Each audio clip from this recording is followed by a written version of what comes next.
Et si ce qui t'empêche d'avancer, ce n'était pas le manque du temps, mais le manque de priorité. Celui qui a pitié du pauvre prête à l'Éternel, qui le rendra selon son œuvre. Dit Proverbe 19, verset 17. Bienvenue dans une minute de dévotion avec pause.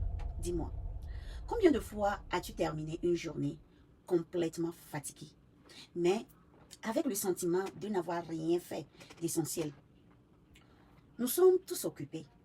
Les appels, le travail, les enfants, les factures de ça et de là, les réseaux sociaux, même les imprévus.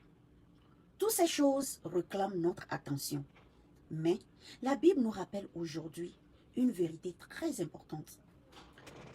Il y a une différence entre ce qui est urgent et ce qui est vraiment important.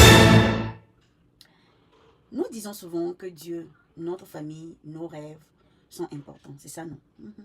Mais si notre temps ne reflète jamais ses priorités, alors peut-être qu'ils ne sont pas encore vraiment en première place.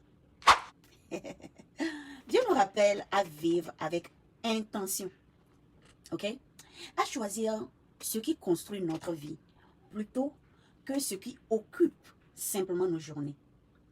Personnellement, j'ai appris que si je voulais changer ma vie, je devais arrêter de vivre uniquement dans l'urgence. Alors, j'ai commencé à réserver du temps pour apprendre, pour grandir, pour développer les talents que Dieu m'a confiés. C'est ça, non? Et quels sont les talents que Dieu t'a confiés? Tu vois, avec ça, petit à petit, ces petites décisions quotidiennes ont commencé à produire de grands changements. Aujourd'hui, pose-toi cette question.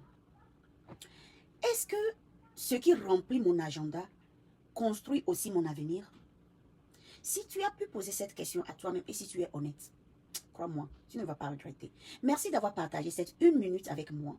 Que Dieu te donne la sagesse de choisir, ok, chaque jour, ce qui a une valeur éternelle.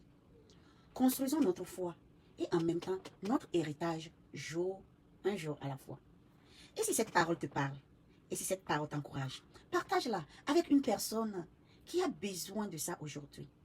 Like, commente et share. Et si toi aussi, tu souhaiterais apprendre à construire quelque chose de durable, étape par étape, tout en restant fidèle à tes valeurs, et je t'invite à découvrir le lien dans ma bio. Aussi, tu peux me tester et je partagerai ce que je fais avec toi. À demain pour une minute de dévotion avec Pozo. Merci.